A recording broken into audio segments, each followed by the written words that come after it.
We're live. All righty. So welcome to Worldwide Stock Car Chat on Zoom, number 181. I'm your host, Greg Gav. The gang's all here. We got Tony and Courtney and Jeremy and Big Dan and Anders and John and Don and Mike and Garth and Drat and Dewan and John Weber and Gio and Jerry and other people.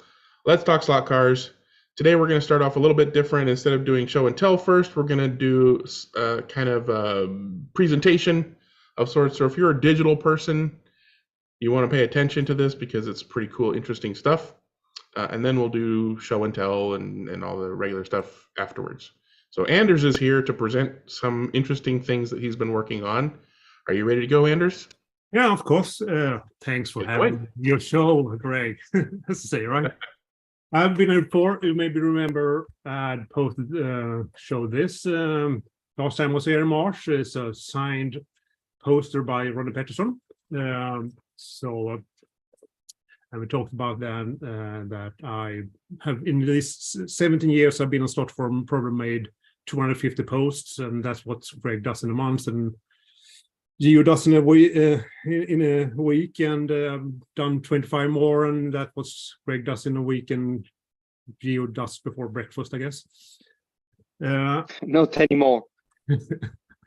Yeah, but anyway, my sort of we have different angles into the hobby, and my angle is writing software for slot cars because I'm software architect, software developer, and so what I see is show and tell a bit, but I also want to have a little bit broader perspective on it to talk about RMS developers in general, and but there is something here for a little bit for everyone, both for Oxen users, for Scalextric ARC users, and for analog users as well. So let's see if I can share the screen here.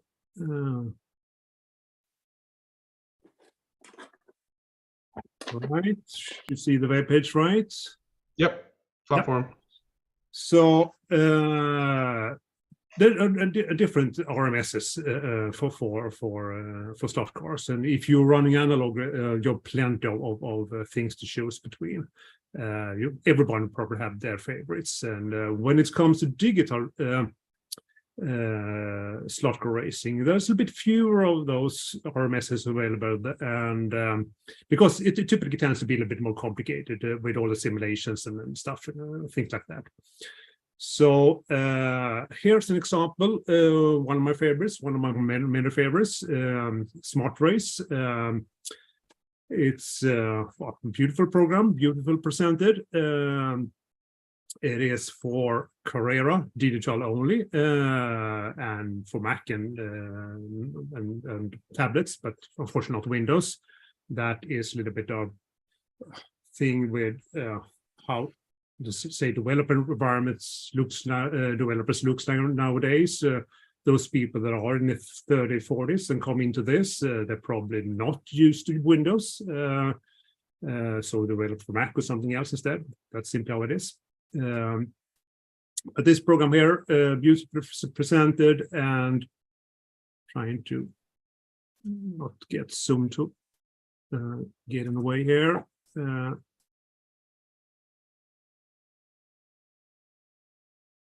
Can find it here, and lot of features. For example, this program then has apps that can be connected to it. So if you're a driver or an administrator, you can have an additional display easily. If you're on a local network, if you have, let's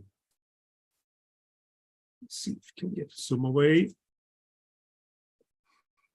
If you have some additions as well, you can, for example, see these results while you're racing or online afterwards. Have a lot of statistics and stuff like that. So it's a good program if you have a small club or racing at home and you have a Carrera Digital and you have a Mac. What I'm trying to do is to see if we can get the right thing to share. You see my diagram right now? I think you probably do. You might have to stop sharing the web page Yep. of the browser first. Yeah.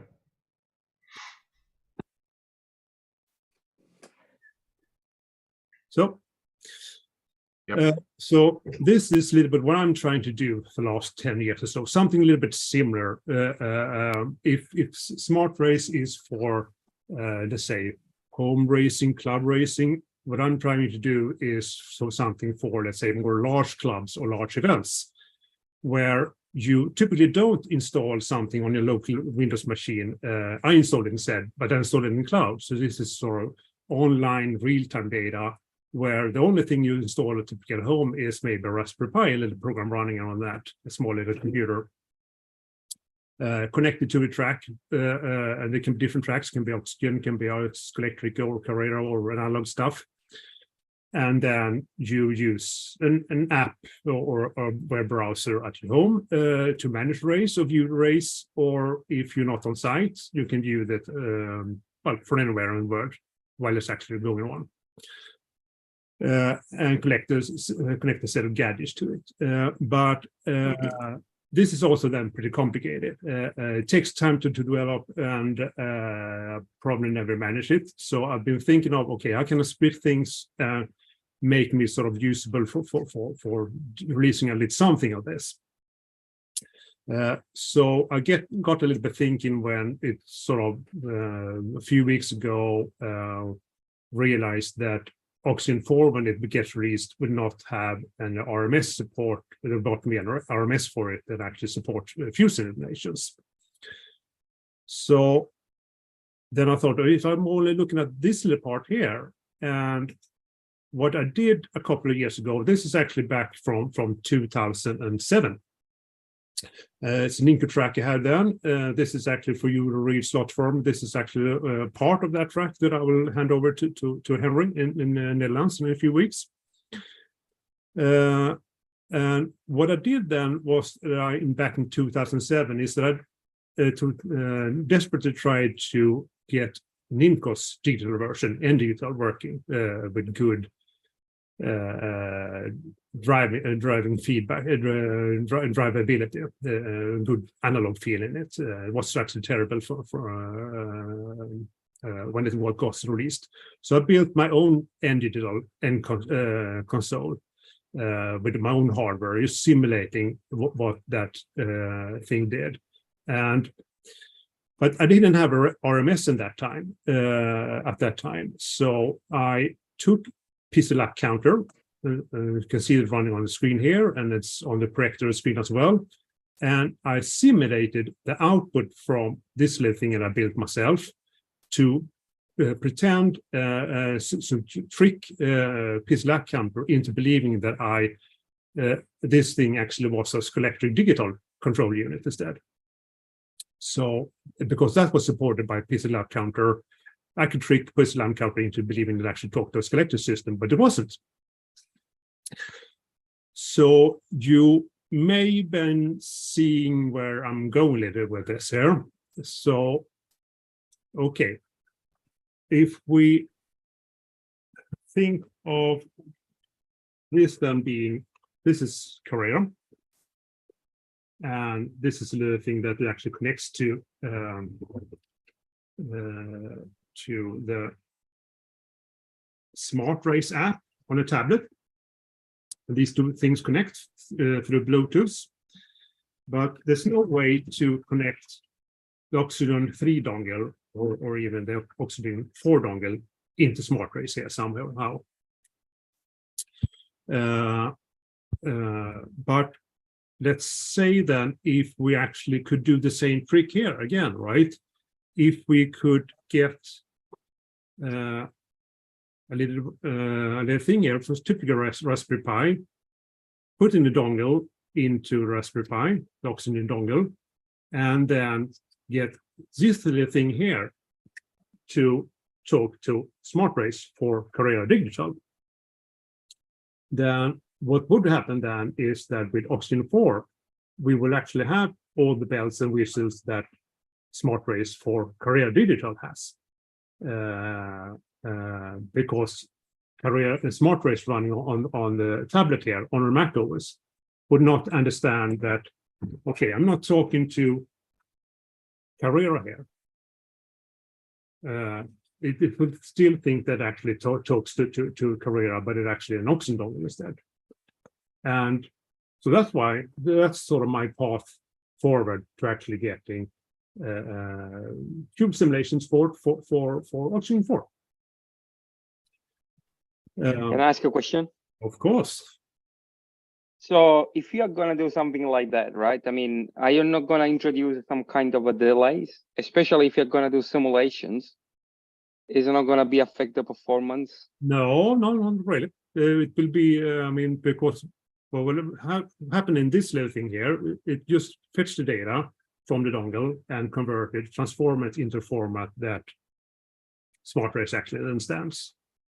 So it will have the same performance as it was Carrera Digital. So, and because the functionality is more or less the same, it's not exactly the same, but it's, I mean, fairly similar. The problem is a few things that a real RMS for Oxygen could have done, but for example, well, whatever, RCSO2 NG could probably do a little bit more what this does. But it could still do more things this way than could be done with Carrera Digital. For example, Oxygen has a feature for when the car leaves the track, it sends a signal for it. And you may or may not want, but if you want to, for example, have the cows button, as they call in Germany, or a track call, that can be done instead of sort of simulating the same stuff here, right? So, and it of course has limitations because Smart Race only supports 6 cars, not 20. So there are some limitations compared to a real RMS for Oxygen. But for small clubs that are fine with running 6 cars, I think it should be pretty good. But wait, there's actually more. We could do the same thing with Scalextric arcs instead, for example, the Scalextric Arc Pro, and get that to talk to this little thing here and transfer that information to Smart Race as well. And that will give users for Scalextric Arc and good RMS as well. And few things more. It means then we can add support for the old Pitlane game, because that will be simply another signal into the Raspberry Pi, and use that for Pitlane sensing, for example. What's more to this as well, when we have this Raspberry Pi, which is something similar to an Arduino, but it isn't, but something similar. These GPIO pins could be used for LEDs for example, the start lights or whatever you want to do with that, to do with an Arduino. You can also use it for input for optosensors if you want to have additional sensors in the track, for example, for sensing pit in and pit out.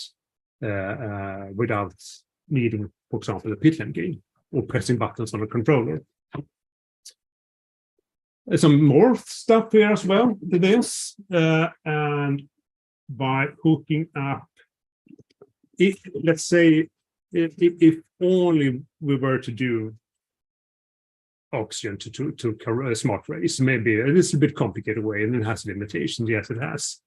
If that was the only thing that this done, then maybe it wouldn't be worse there for many people. But if you add some gadgets to it as well, it gets more okay. Maybe it's good to have it anyway. There's something called Philips Hue, which is controllable lights, which can be controlled with changing colors and so on. So these things could be used as starting lights, for example, if you want to have that. It can be used for people running analog tracks or Oxygen or Carrera. This is another example of a Philips Hue light used for outdoor, for example, in the garden, but it could use it to, for example, signal if it track conditions, track state if it's red or green or orange or yellow. I've seen some people using these type of Christmas-like things, and they can also be used for signaling race states.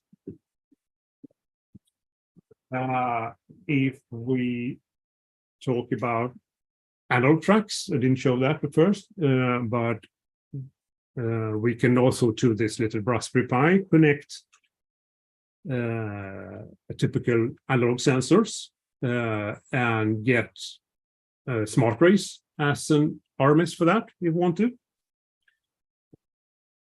And we could also then, if we want to have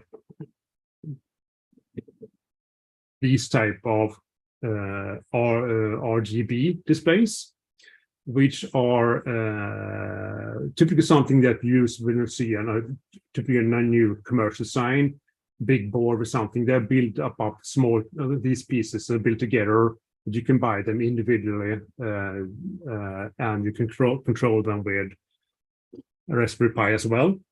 And you can do that with small displays. You can chain it together. You could, for example, if you wanted to build this for having turn it this way. I think it's called start gantry as we have on a typical F1 race with starting lights or something showing race state. Let's see if I can share that screen again. Here we have that.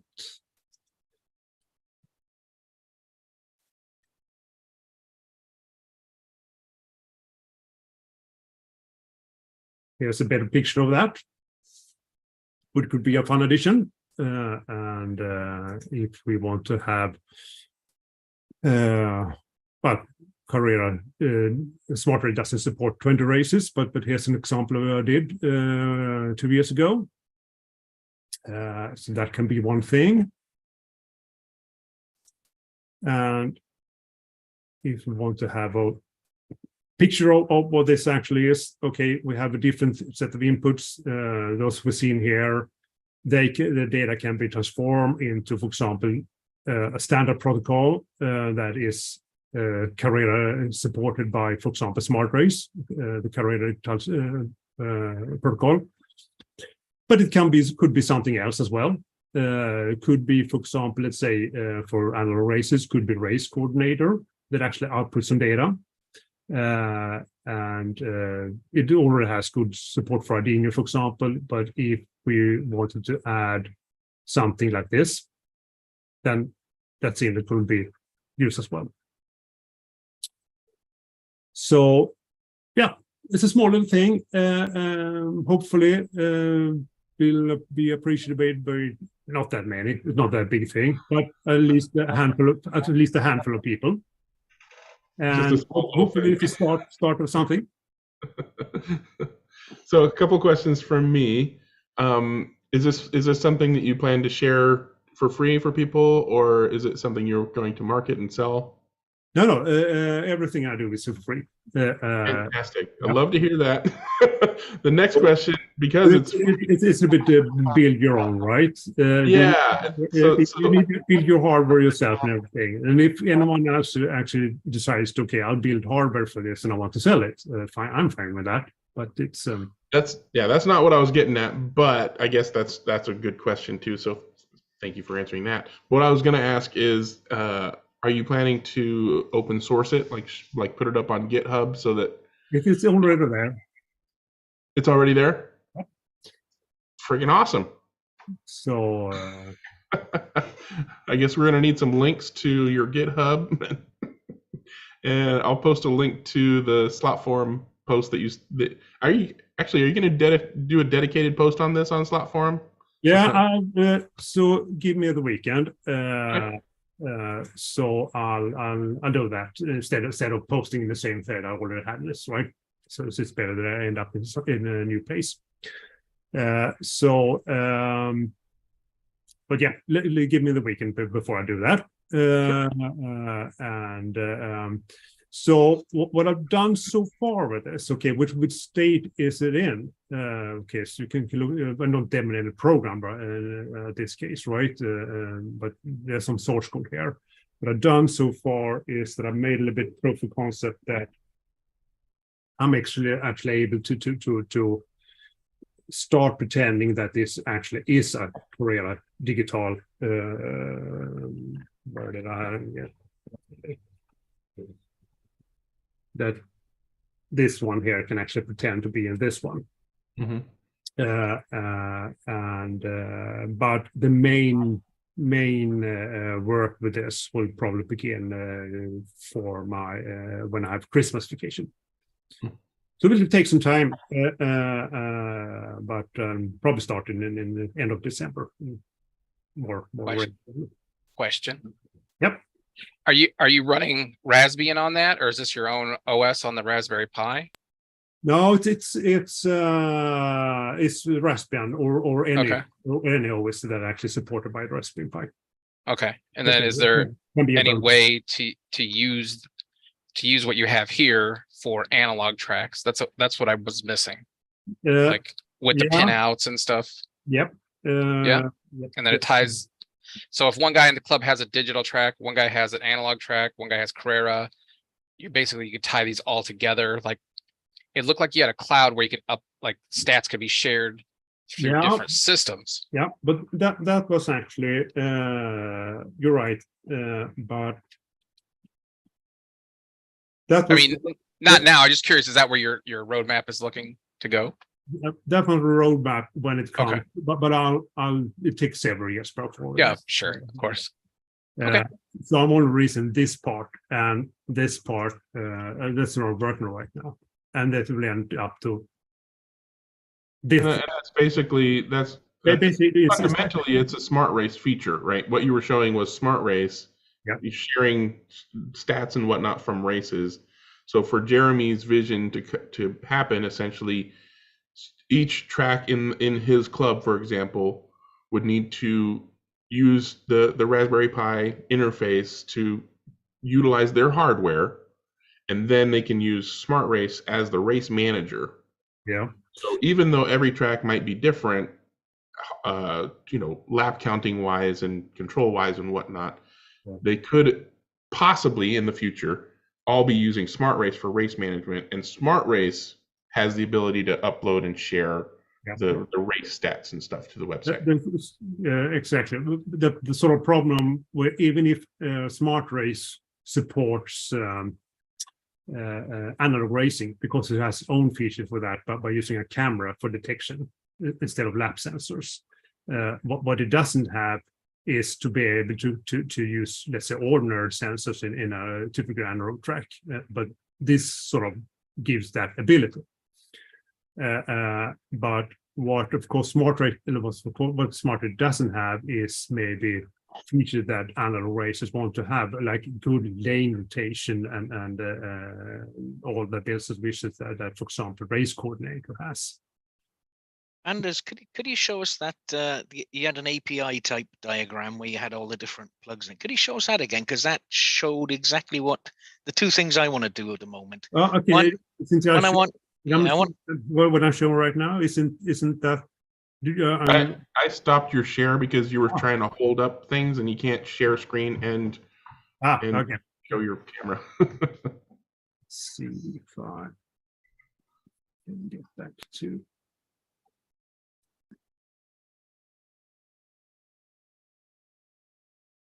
It just appeared that diagram showed the two things I want to do. One is interface with RC for analog, and one to interface with Oxygen for digital. That's it. That's perfect. Yep. So that really is good. This is Oxygen and this is analog. But because whatever you do is also limited by, for example, that Smart Race, right? Yeah. For example, Smart Race doesn't support, because Smart Race thinks it actually talks to Carrera Digital. And that is actually only, for example, 6 races. Have you considered or thought about whether or not it's possible to essentially do the same thing you're talking about, except for talking to PC Lap Counter or some other? No, I think I need to start somewhere. Okay. Well, let's put it this way. Okay, well, there are some talks. Yeah. There are some talks. Okay, let's leave it there. Yep. Yep, we'll see what that question mark becomes, right? Perfect. Nope. Good response. Does anybody else have any questions for Anders? Yeah, Anders, you held up, of course, the Carrera digital, but you also held up an Arc Pro Powerbase. Yep. Is the indication that it already works for Arc Pro, or is that in the roadmap? No, it's in a roadmap. What I need to do before what I need to do a little proof of concept, and is that okay, if this is a Raspberry Pi, then it can act as a so-called BLE server, Bluetooth server. And that is what SmartRace here picks up. To be able to, at the same time, talk to Scalextric Arc system. This little program also at the same time needs to act as a Bluetooth client. And I haven't tried that actually works at the same time. So yes, thanks for pointing out, but I need to do a proof of concept before I actually can confirm that it actually will eventually work. But I have at least worked with these protocols before in other cases. So if it sort of technically works, I know how to do it. Sure. And you simply need to put simply within quotes, need to put together pieces that I've already done and reshape them a little bit and release them in a simpler format than I otherwise had thought of. Yeah, cool. Very cool.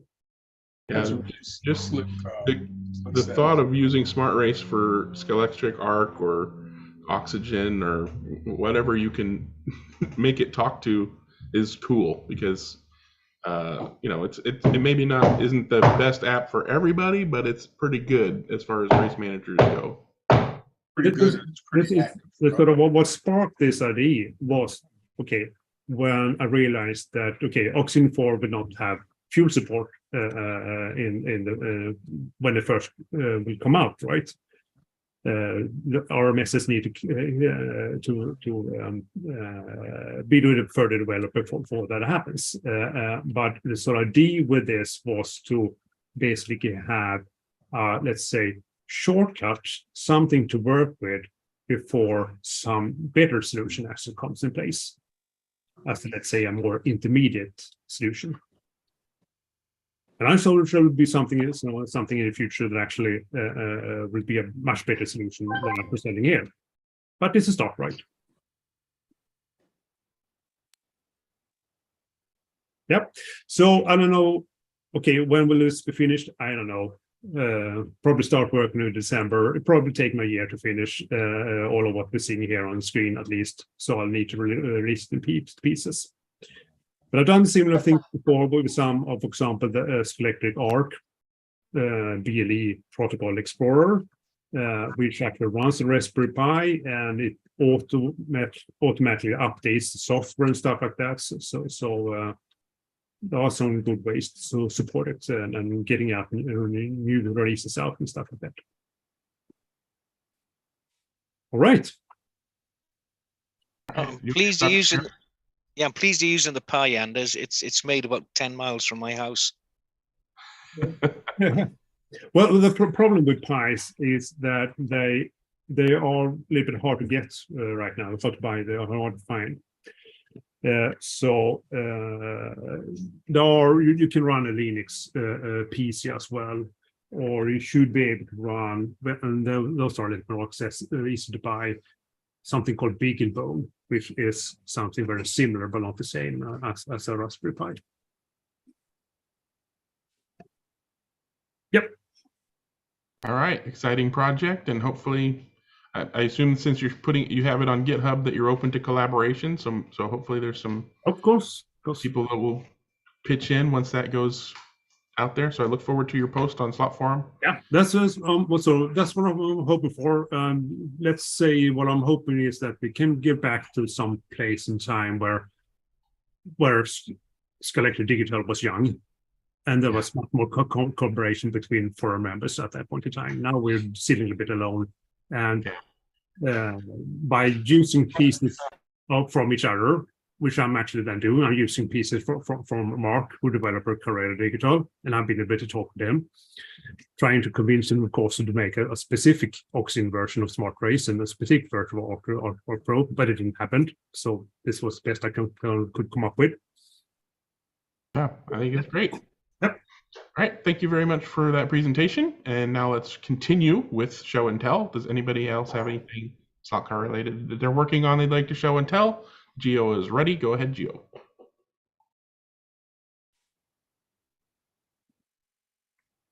Okay, so I think this is where we lost the car, the Lexus, last time that we talked. So I did a bit more masking. So I need to finish a couple of details. I was like doing this trimming here that you see in black, in silver. This part of here at the end all should go white, black. And then there are a couple of vents and shields around the exhausting area where I need to basically do some kind of, I need to make gray metal or dark metal. So this was the first time that I was trying to mix colors at the same time over the car, kind of shooting colors of different colors on the car. And so I created like a little mask where I could basically spray from my brush directly on the piece that I need to cover.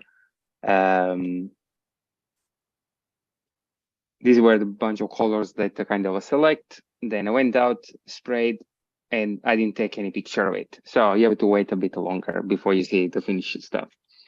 So I'm glad that Christoph is here, because a while ago when I was presenting a couple of pictures of the interiors of the car that I do, he asked, oh, why don't you put the lights in your interiors? So this has been something that I've been thinking for a while now, and finally with the Lexus, I decided that it's time to make it one. So the area that I'm going to cover basically it's around behind the steering wheel, so where there is the panel with the information to the driver. So I started by creating a bit of a frame that I'm going to use for kind of extending the area on the cockpit. Then printed a bunch of displays that I found online, changed a bit over the parameters because I think it was from a gaming console, so I had like a 6 gear and other values. So tried to put in neutral, like the car was in the pit stop and something like that. And then I printed different size. So then I was like seeing how this stuff was fitting within the frame that I had in mind. Then I should like this is the cockpit that I did myself. So the thing was this is where the display is gonna basically sit. So kind of mask that part. Then I did drill some holes for the LEDs for the RPMs. I mean, it's not prototypical. So instead of having 8, I just did a bunch of 4 and 2 on each side. The actual car, I think, has 8 on top and 4 on each side, but it was getting really stupidly complicated to do exactly the number of holes that I needed. So these are the different pieces. So the idea was to kind of use the frame, then put a piece of transparent plastic on the frame, and then add the actual picture display behind. So these are basically the stuff assembled. So the next step was to put an LED where the control, the display would be sitting, and this is what it looks like. I mean, I thought this is the first fit. So just in order to have different colors here, just kind of painted with some transparent colors, enamel, I think. So orange and then blue, yellow, green, whatever. And the LED, it's behind, so there is cables here, and there is a battery sitting somewhere at the moment for showing this picture. So it looks pretty okay. So then the next step was to kind of decorating, painting the driver, and putting a couple of extra details. I don't know if you can see here. So there is a kind of I created with some microtubing the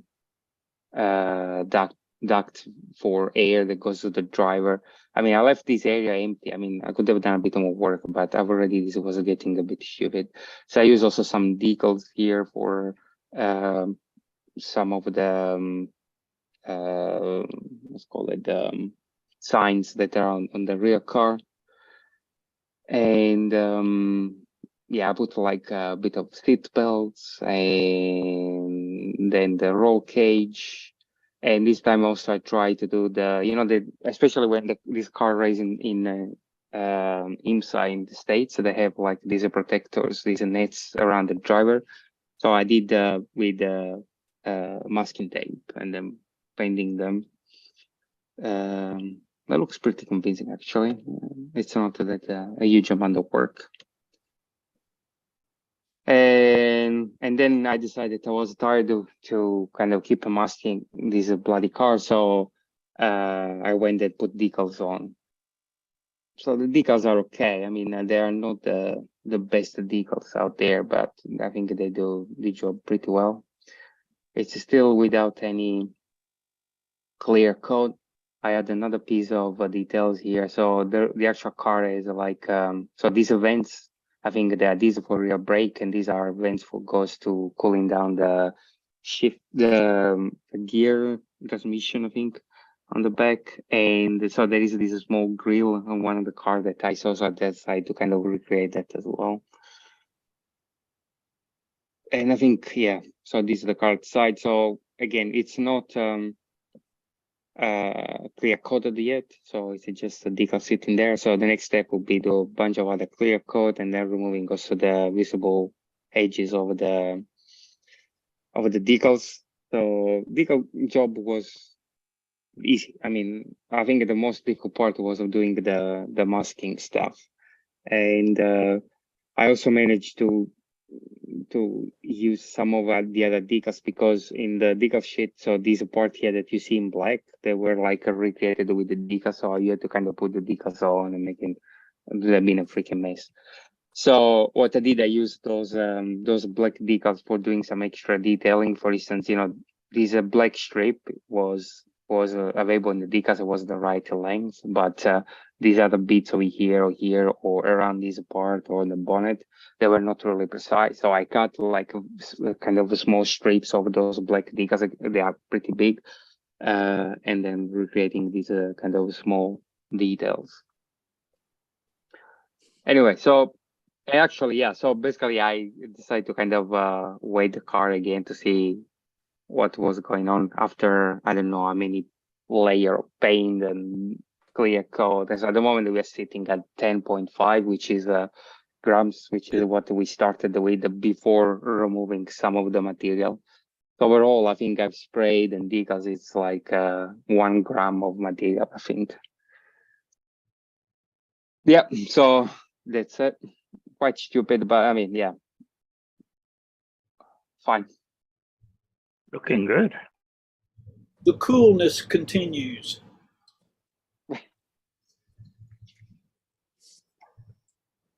I got nothing to say, Gio, except you're crazy. Yeah, I know. The next thing you need to do is articulate the arms of the driver with the steering. I was thinking think about you can do the feet. I was thinking about the fingers over the driver. Yeah, there you go. Actually, if you can get him to put his hand up and give the other drivers the finger, that would be even better. Yeah, that was what I demand. Well, you could always make the lights inside flash when the outside lights are flashing. Yeah. Yeah, the thing is that the outside the lights, I cannot make them flash at the moment. But yeah, this could be something. As usual, fantastic looking work. So thank you for sharing. Absolutely amazing, Gio. Yeah. Thank you. Garth, are you ready? Yeah, I am. For it.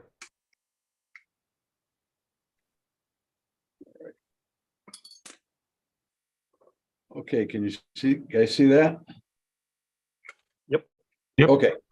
This is a continuation of the motor pod thing. This was the first motor pod that I did that I screwed up because I made it into a 0 offset and I needed a 1 offset. So I kind of redesigned that part of it, and then it ended up looking like this. So I just got this on Monday, and I needed 2 of these to build a couple cars with. So this one was SLS printed, and this was MJF nylon. It's a little different type of nylon. There's 2 together again. And there it is with the motor in it, okay? And I'm putting it in a Lancia, building up a Lancia car, actually 2 cars. No mag version, okay?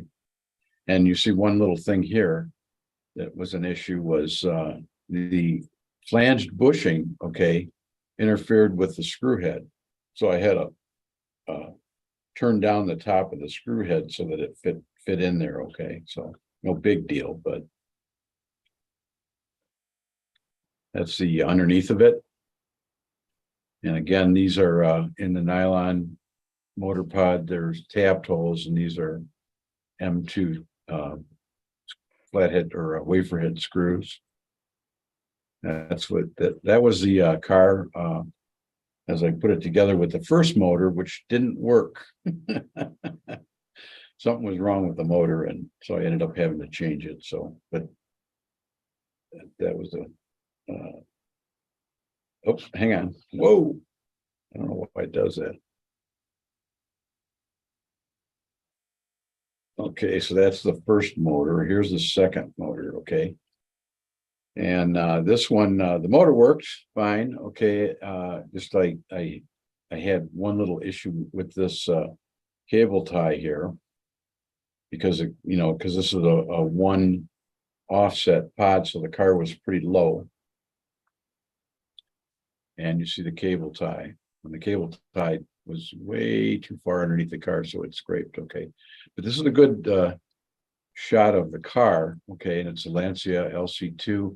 It's got a 3D printed nylon motor pod in it, 3D printed nylon wheels with aluminum inserts, Ranch Design inserts, and 3D printed nylon Outlaw Model 1 blade guide in it. So it's all 3D stuff except for the chassis part. There it is again. There's the body that's going on the car, and I just got this kind of running this morning, so I did about 50 laps on it with the and I needed I did some laps earlier in the week, but I needed weight in the front of it, so I had to make a plate. And you see there's a lead weight plate in there now. I think I got some shots of that. Again, that's a shot of the underneath of it. Again, the guide, you see the guide's got some wear on it now. Garth, why did you need the weight in? Was it deslotting or? It needs because it's a sidewinder and everything is so light in it, okay, it just needed some forward weight in, okay. So Pops the nose on acceleration with that. yeah, and so I put this is a new version of the Maurer plate in there. Okay, and wow. After I did this, this morning I did about 50 laps, and it was 50 very fun laps. Let's just say that. The car goes like the wind, and partially because of the motor pod weight. Now the motor pod weight, I weighted against to in its raw form with no motor or anything in it, and it weighs about a gram less than the stock motor pod, sidewinder motor pod. So it's a little bit less weight, but the real weight loss here is in the wheels. Okay, so this car just, really, it's a lot of fun to drive it. Okay, And that's another shot of it, the motor pod. You can see the tapped part of the hole there. So Garth, is the next step to actually 3D print the other part of the chassis for yourself? Yeah, that's one I showed last week. Yeah. Yeah, that's the well, this allows me to do two IROC cars that we're gonna race in the series. You know what I mean? And this proves the first one. All I gotta do is just build up the second one because I got another motor pod. I'm gonna make a few changes to this pod, but you know, this it really quite good. One of the changes I made on this one was I made the bosses bigger because I wanted to have a little bit longer screw in it, okay, because it's nylon. And I changed the gear, you know, the distance between the motor shaft and the axle just a little bit, okay. It was okay on the other pod, but I just wanted a little bit more and it worked out beautiful. Just absolutely beautiful. No issues whatsoever all on that. And so it's good to go. You could add two of those little holes like you put on the F40 chassis for the lead wires, right where you have that cable tie right now, and then you wouldn't need the cable tie. That's a good point. Okay, and they're I probably next time I buy some of those pods, I'll do a few other little updates to them, do some carbon away and a few other things, but that's a good point. Put a couple of those little things that are on the other one on there too. So, but it's been fun because, man, you know, hey, you know, I just for kicks and giggles, okay, I can buy that motor pod for under $4, okay, and a motor pod that does what that does, okay, a 1 millimeter drop motor pod, okay, is for me would be, you know, 12 I think they're $12 plus shipping, so it's a lot cheaper for me to do it that way. So, and it was a fun exercise and it worked really well. Got another whole class of cars for the series out of it. So that's all I got. Cool. All right. Very cool. Thanks for sharing. And Big Dan, are you ready to go? Ready? Yeah, ready. Hear me? Take it away. Yeah. I'm not even muted. No. I just Good to go.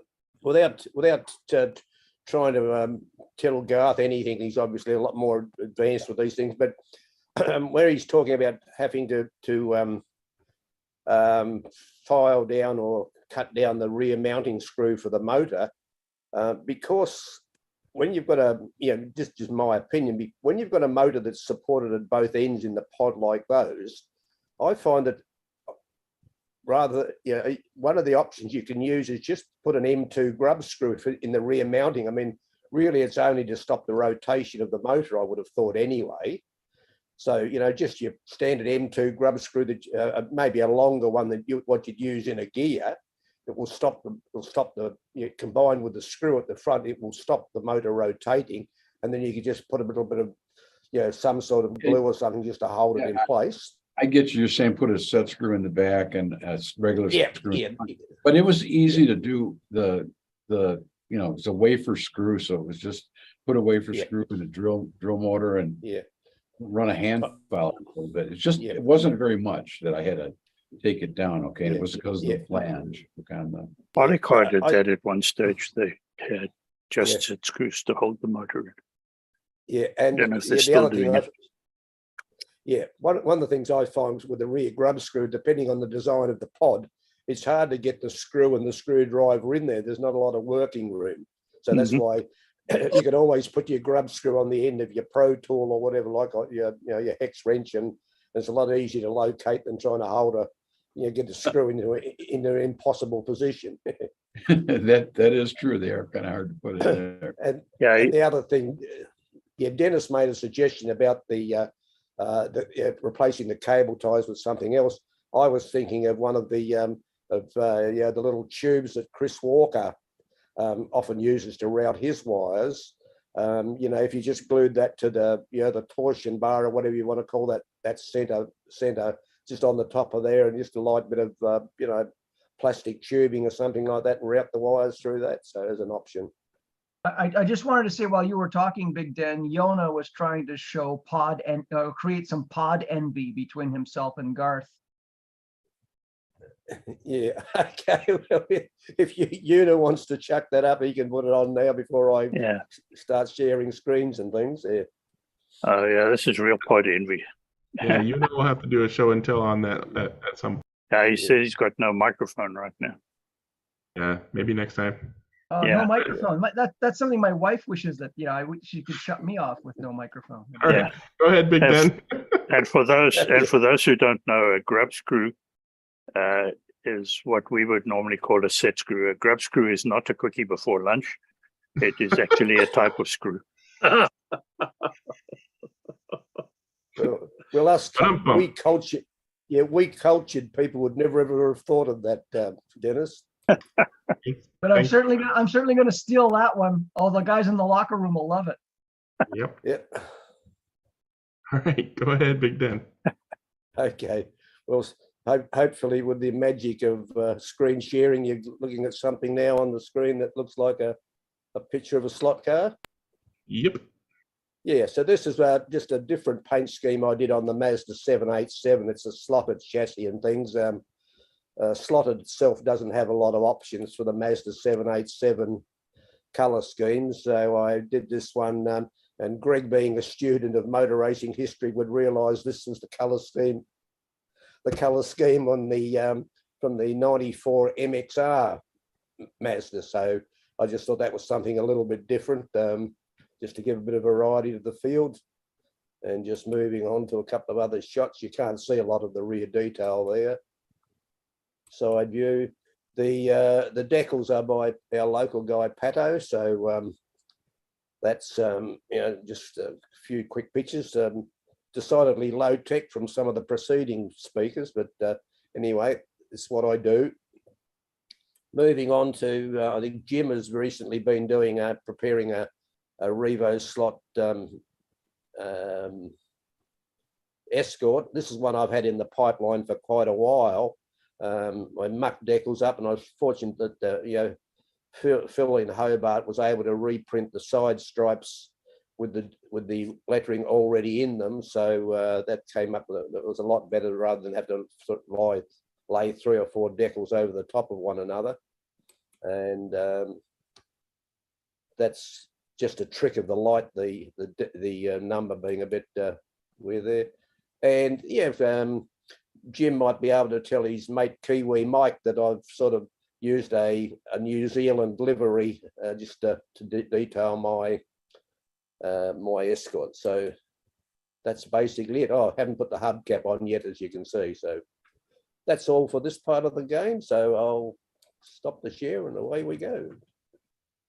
All righty, good looking projects. All right, Jeremy, you ready? Yeah, I'm all good. Go ahead. All right, so Garth and I are on our way to becoming slot car millionaires, and we have our page up and running now. If you go to jadedparts.com, you can find our parts. And for what we did was I didn't want to have to sell through the website because it's just a pain. So if somebody does look for this purchase, down at the bottom, it takes you to my eBay store. So that just made it a little easier.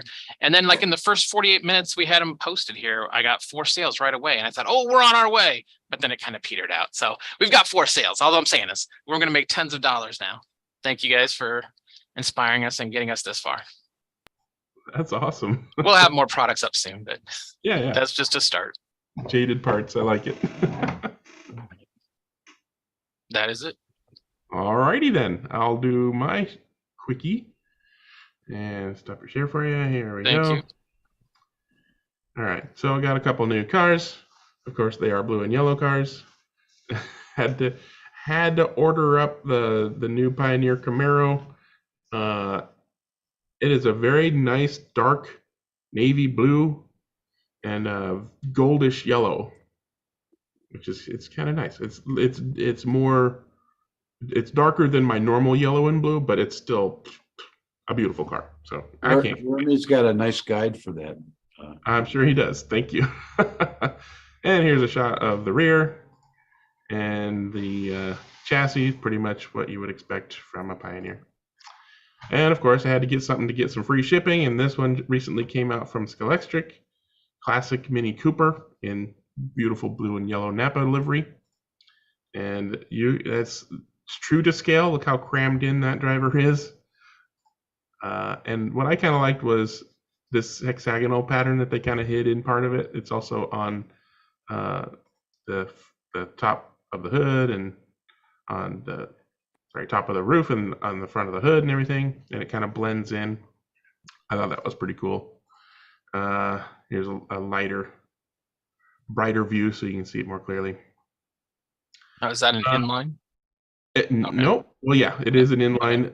FF? So yeah, there's your cheat. I'm pretty sure it's an SS or the slim FF, line. Yeah. Slim can. I haven't opened it up yet to take the magnet out, but I'm not sure I'm gonna bother because the front wheels are independent and floppy as heck, and they hit the body. They hit the fenders super easily. I'm not sure what I'll be able to do to rectify that, and if the front wheels are grabbing all the time, then I basically hadn't driven it around at all until the other night at Pat's on his routed track, and yeah, it was just bunny hopping and terrible. So that whole front end is going to need to be redone pretty much if we ever want to actually race these as some kind of a competition. Yep. And lastly, a quick print to show off. This is on my fancy giant new printer with the multiple tool heads and stuff. I've done stuff like this before, but a customer wanted printed lettering on the front of the thing, and my new machine makes that faster and less wasteful, which is always a plus.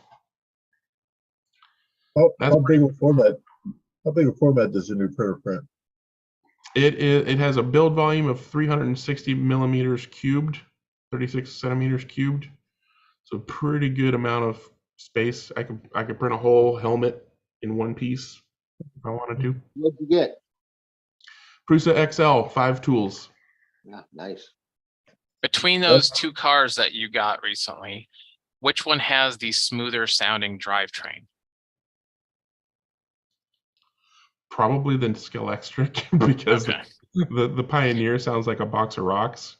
I was hoping Pioneer would fix that with that new, but I guess not. Okay. No, I ran it a little bit, and I even tried to I hit the edge of the gear with a sanding stick while it was going around, thinking maybe it was just hitting the inside of the pinion too much or something.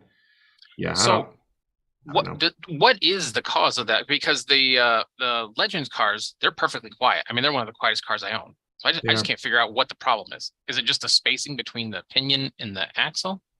Probably. Okay. Well, Chris would know. So I wonder if like an offset bushing if you could correct that somehow. Oh, and change. Yeah, just like change the offset to like a little back or a little forward or something. I got the same car. I haven't taken mine out of the case. That's my favorite car. 60. What's the 67? But my favorite car is a 60. Or just Jeremy, or just let it run in, with some abrasive for a long time, and hopefully it wears out the gears enough that it's less noisy. Maybe. Pioneer bushings next up. There you go. All right, I'm all done. Go ahead, Chris. How much lash is on the car, Jeremy? Is there very little lash or a lot of lash? Or I don't have mine right now. I don't have one right in my hands. I checked that when I was playing around with mine, trying to figure out why it was so noisy, and it felt like a good small amount, like the kind of gear lash that I like to feel on, that I was trying to get on my slotted Nationals. Of course, that was inline, but a teeny bit, not a lot, but not tight. Okay. It felt okay. I didn't think it was a lash problem. Yeah, I've looked at it like you have, and I just, for the life of me, I can't figure out what makes these so noisy. But I mean, if you put aftermarket gears in them, you can quiet them down, but you can't do it with the stock gears. Well, when Then it's the gear. When you check lash, you've got to check it all the way around the gear. Because gears often, the pinion can be put on not squarely. The spurs are not always perfectly concentric. So oftentimes you'll find you put the gear on, and in one place there's nice lash, spin the rear axle 3 or 4 teeth, and there's no lash. So you really, unfortunately, you got to pick the lash on the tightest spot, if you know what I mean, and get the lash there. Yeah, I'll go grab mine and see if I can find a tight spot while Dewan is doing his thing. What would you like to share, Dewan? Oh, let me check my background. This is a not 100% slot car. Well, it's scenery related. Let's put it that way. I just happened to go by Lowe's and was getting some things for my some wood to redo my timing bridge, and they happen to have the entire series of the Le Mans 67 race. 66. Yeah. But they had them for, it's only $6 a piece. Cool. The die-cast cars, of course, but they're going to be nice little scenery, exactly 132 or 132 scale. I mean, they match up 100% to, this is a scale electric. And it's an exact. Yeah, you know what? It looks like somebody used the molds there, right? Yeah, well, that's a little, you can tell some differences in there, but it definitely, but yeah, for $6, not bad. And then at the same time, I had to go and pick up my favorite car, like I mentioned, the 68 Camaro. So, and I did pick up my number 6 Donahue Pioneer, just like he got, but yeah. And well, I guess I could just show this. Sorry, Dewan, were those die casts actually metal or plastic? They're metal. Wow. Yeah, they're metal. 695 pieces what they ran me. Just real quick. This is my current situation, and I think Jeremy's been helping me out a little bit. My timing bridge for my TrackMate just stopped working about 2 weeks ago.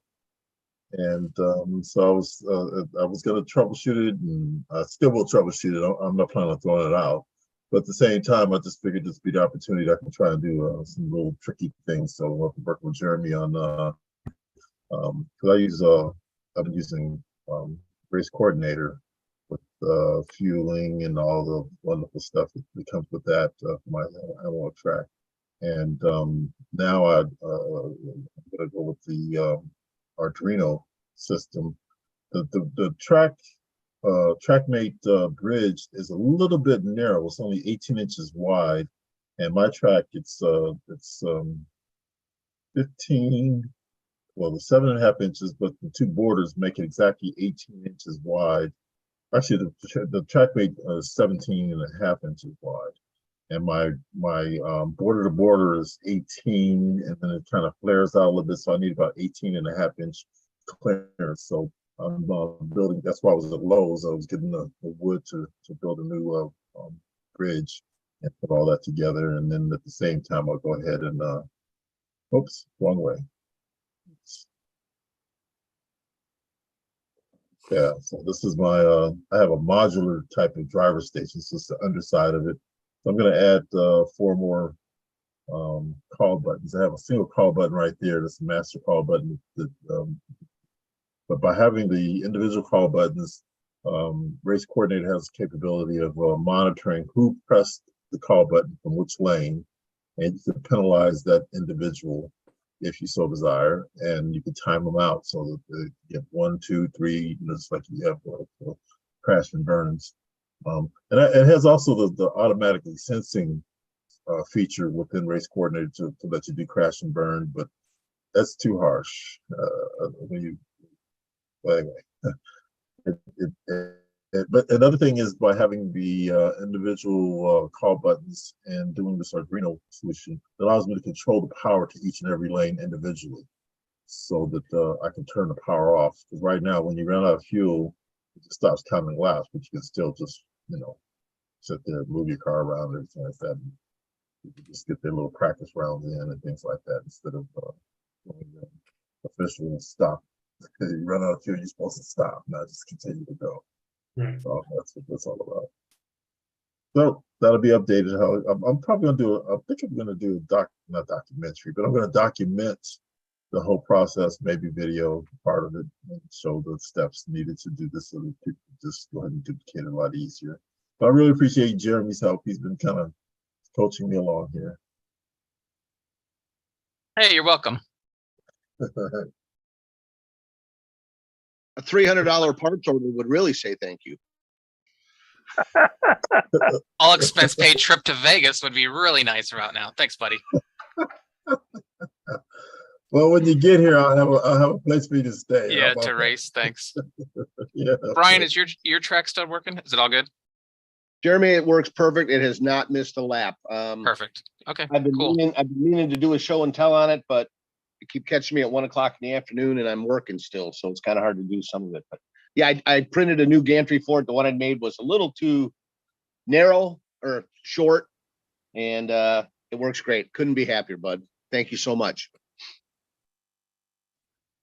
Good stuff. All right, thanks, Dewan. And while playing with my Carrera, my Camaro, not Carrera, Pioneer Camaro, there does seem to be a few spots around the rotation that don't seem to have much, if any, lash. A little bit tight. So. Yeah. Well, you can either,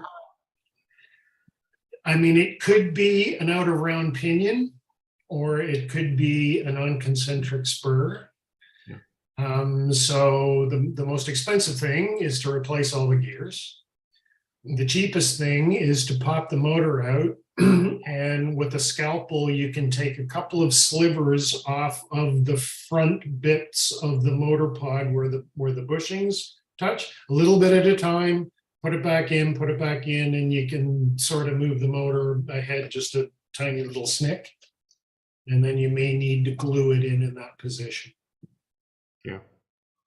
Or as some of us are prone to do from time to time, let it run in with some abrasive, put some abrasives on the gear and let it run for a while. Fix the problem. A set of earplugs works pretty well too. Would it be possible to do that with bushings if I was making my own custom bushings to like just move it, you know, a fraction of a millimeter? Yeah. Yeah, offset. Yeah. Okay, I'll keep that in mind. All right. It's probably easier, Jeremy, to move the motor. I like that idea. It won't be affected by a half a degree or something out of alignment as much as your bushings will. Yeah. Yeah, just scrape a little bit off of the front of the clip on the pinion end of the motor. Don't even need to mess with the other side. And then glue it in place. I have a little build if no one else is. Yes, please. Yeah, let's see it. I was asked to build a Strombecker Chaparral, which is this. Which is that up? Yeah. Okay, which is, it's not a bad body shape. The chassis, as Dennis and a few others will know, is pretty hideous. It's one of those two-piece plastic and aluminum things. Really doesn't have much detail. And Strombecker decided to not have clear headlight lenses in this. They're molded in body color. So I had to dig around and find out a car. Is that up? No. Not yet. Sorry? Yeah. Not yet. Keep trying. Where's my thing? Hang on.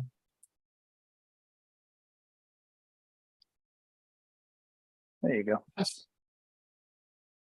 Up? Yeah. Okay. This was the car that Phil Hill drove with Olivier Gendebien in Nürburgring, and it is the only time the car ran with painted and/or covered over headlight lenses. A couple interesting things about the car. You can, if you look at the background on the P, it's very white. The early Chaparrals were not refrigerator white. They were sort of a creamy white. So that was a bit of a problem. And the early ones didn't have the Cox decals on and all the rest of the stuff. So the first thing I had to do was build a chassis. Which I have done somehow. This is a great way to keep us in suspense. Mhm. So there's the little chassis. Complete with Chaparral sticker on the motor. Well, you would have to do that, wouldn't you, Dennis? That would be it. This is just a single rail 047 wire chassis. I was attempting to do a complete U-shaped rail all the way around with this intricate bend and come up. After about 6 of them, I decided I would make 2 individual rails. That would come up in the middle. That's a better idea. Either you get it right the first time or you don't get it right. Let's see. So there's another.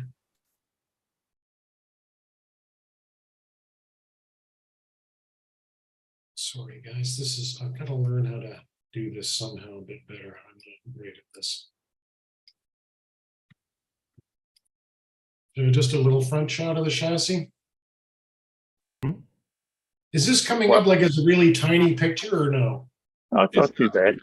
Yeah, it's Okay. not super big, but it's about half What's the size. spec on the the motor? No, it's nothing special, Dennis. It's just I think it's an 18 or a 20K Okay. FK 050. FF50. Yeah. Yeah. And urethane tires? Yes, that's their original formulation ordnance. So really nice and quick. Nice. So then I ended up with sort of this.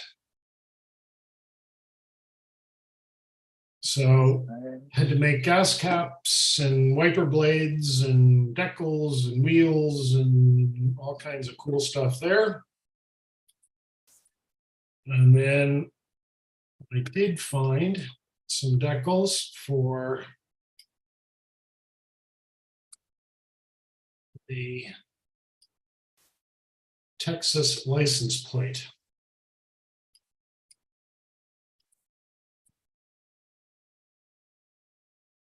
Ah, cool.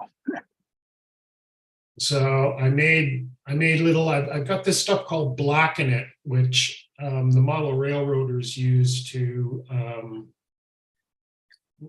make Blacken their realistic wheels. metal and stuff like that. So if you dip brass in this Blacken It stuff, it sort of rusts it out a little bit and makes some really cool looking little exhaust pipes rather than painted metal. And then I've got one more picture, my sunlight picture of my rear tail lights that I'm pretty happy with.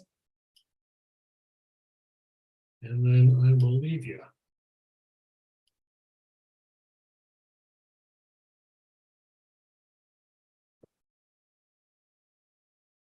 So I found some, I've got quite an assortment of these little clear lenses that the model railroad guys use. They're called MVL lenses. So I had to cut the bumps off of the rear bezels and then glue on these little clear plastic red lights on the back. So it just looks a little more interesting. Good, fancy. Sorry? Looks really fancy. Well, The car's got for a very, very plain liveried car, it actually Yeah, it looks great. It does look good, and it has a really nice stance now. The car stands on its wheels well. Yeah, it's unlike the original. Oh, the original was just, yeah, it was quite a bit different. So that's the fix on that one. So, and it's off to its new owner shortly. And again, being a Strombecker, pretty short guide lead, pretty narrow, but with a nice flat square chassis with a bit of flex in it. It bombs around the track. It's a great little car. Sure. So much detail. What a labor of love. Very nice. Well, if you're gonna, Gives me hope for the one that I've still got waiting for me to do. yeah, well, that was my last. I've done most of them. Yeah. The McLaren that I did is by far my most favorite. It's a gorgeous little thing. So We Chaparral fans love them. Right. That's really, really pretty. Real nice. Yeah, beautifully done. Chris, on the chassis, it looks like a somewhat of a departure from you. It's got what looks like 90-degree brass pieces along the side of it.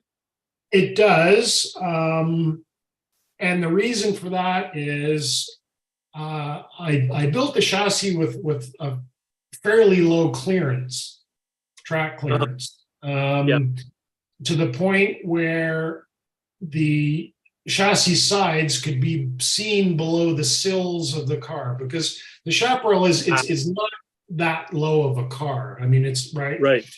So and it was narrow, so I would have had to fabricate some really narrow side pans. So I had some L-shape brass that was narrow enough to fit in for side pans, and on the upsides of the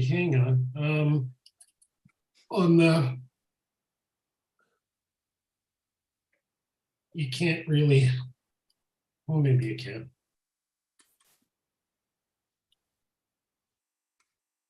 It's hard to see, but I painted the sides of the L shapes of the pans black, so that when the body sits on it and you look at it from the side, you just see the flat black, not the brass. So it just looked a little more, it looked a little nicer looking. And you're mounting that's a it. problem with that's a problem with a lot of the 60s cars. They actually had much more ground clearance than the slot car actually can get. Yep. So yeah, they had very shallow sills. Yes, I mean, when if I had just straight flat pans, I would have had to cut really, really thin pans, and then I would have seen the sides. And I thought, no, if I put these little L-shaped, very thin L-shaped pans, I can color them black, and the car just looked aesthetically a little bit better from the side. And it really, whether you have an L-shaped pan or a flat pan, it really doesn't make. But the body is mounted onto the center onto the chassis through those two posts, right, where the black O-rings are. Yeah. So why bother with the pans at all? Well, I wanted some place, potentially, if I had to put some weight here somewhere. Okay. And even if I had to put even if the pans weren't there, Dennis, looking from the side, you still would have seen the wire frame and everything. So do those pans move at all?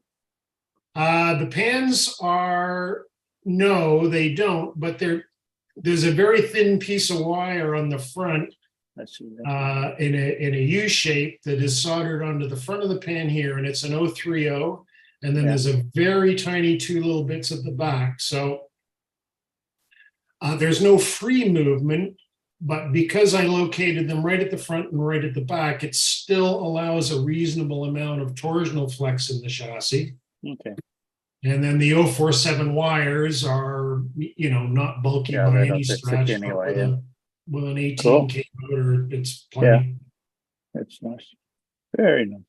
Chris, what wheels did you use?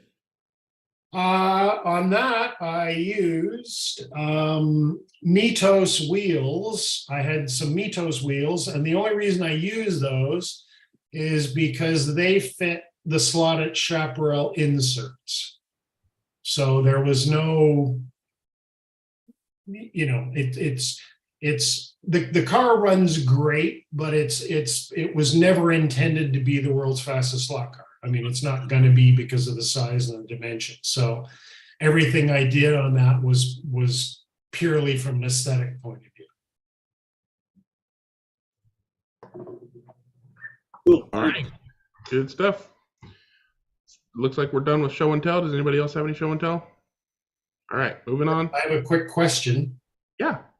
I have searched high and low, and I cannot find what I want decal wise. You're being way pickier than me. So I'm not. If it's not going to look, I'm not going to do it. If it's not going to look, I'm not going to do it. Okay, so maybe I'll contact the decal guy and See what we can do. And the other option is blue and yellow. No, this particular car needs to have that particular livery. Yeah, I get that, Greg. And if I'm sending it to you and my name's going on it, if it doesn't look good, I'm not going to do it. I fully understand. Yeah. Well, we'll figure out the decal thing, or we'll end up going blue and yellow. Okay. All right, I'll contact the decal guy and not. What was the name of it? The website we were using? InDecals? No, Michael won't do that. I thought it was your Iceman guy. He has disappeared. Oh, really? And has been incommunicado for months. He's not responded to any of my messages. So either things have gone awry, or he's living his best life without it. Okay. Such concerns. So well, that's no longer an option. Let me go back onto the IndyCal site, and he's got a couple of different versions. Neither one is perfect for the shape of that car, but I'll see if I'll see what we can do, and if I can play silly bugger, it might not be an like it'll have a lot of the Martini stuff on it, but it may not be the perfect wrap around the rear arches. Yeah, that's like you said. If you get it to a point where you're willing to put your name on it, I will be more than pleased. Well, yes, okay. So let me know. If I need to send some. I'll have a look and if it's not going to turn out the way I want it to turn it out, I'm not going to do it. I'll do something else for you. Sure. I guess the next question is does anybody know anybody else who would be willing to do a new sticker sheet that has better matches for the contours of the car? If the IndyCals guy do it, then it's going to be tricky because the car is not a single car. It's been modified, right? With when John did the front section and the rear, so it's not like this is a copy of a Bell thing. It's sort of a mismatch, right? Its own thing. Yeah, it would basically need a custom set for that specific pole. Well, yeah, but actually, it's a good thing that Leo's here, because he sent me the initial sort of, I guess, decal sheet, and then I scanned it. Is that scan not of any help to anyone? But which parts of the model did you change such that those? No. The decals that Leo had sent me were specifically for that car. In fact, yeah, but Leo you changed the car. Wait, you changed the car? No. They were for the rounded rear version of the car. Leo's here. We can ask him to confirm that. But because Leo used them, because I sent him a body kit, and he actually used. They were difficult to use because they were so old. But I think the contours were pretty close. Leo, hey, I just put in the chat. I use this guy STS scale decals for the model of my real car, and they're expensive, but he did a really good job, and like working with the different decals and the scans and stuff like that. He's really good at that stuff. All right, there's an option. All right. Well, I mean, I'm pretty sure John had sent me a scan of those decals that Leo had sent, because I sent that to Iceman hoping that he'd be able to start with that.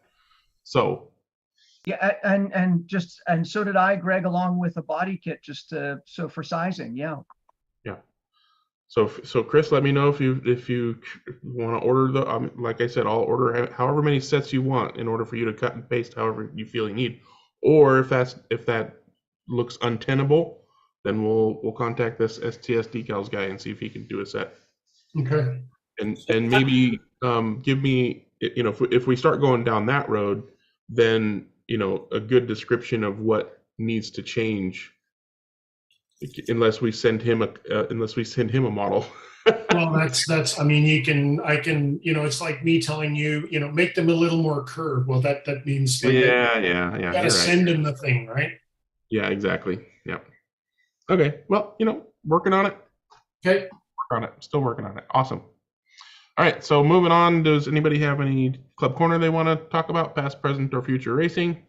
Well, a little sort of clubbish stuff, not really club. If anyone's interested, this week is the ISRA Worlds in Atlantic City, in New Jersey, and YouTube's got pretty much complete coverage of the whole thing. So if you go to YouTube and look for 2023 ISRA Worlds, there's all kinds of stuff coming up there. And So what's sort of interesting about some of those classes now is that there's a lot of brushless motors being used, because, of course, now that they're into their non-production classes, the motor rules are open. And Andrea Noviello of NSR is there with a whole bunch of pre-production NSR motors and speed controls and so on, and they've been doing pretty well. Well, the brushless motor finished second in 1/32 Euro. Mhm. Yeah. He qualified second as well, but just a thousandth slower than the top qualifier. Yeah. So it looks like they're getting that thing sorted out pretty quick. Yeah, and a couple of guys had motors go south in that race, and there were a couple of motors changed. But I think there were 3 in the final for the 1/32 Euros. Mhm. The interesting thing about that NSR motor is that it looks like they've made some kind of little bracket that fits around the motor that allows you to solder the motor directly into a current chassis, Right. rather than have to create a chassis that has a mounting bracket on it. Yeah. Well, I was just I had in my hands yesterday, Ernie's just created a chassis for the brushless motors.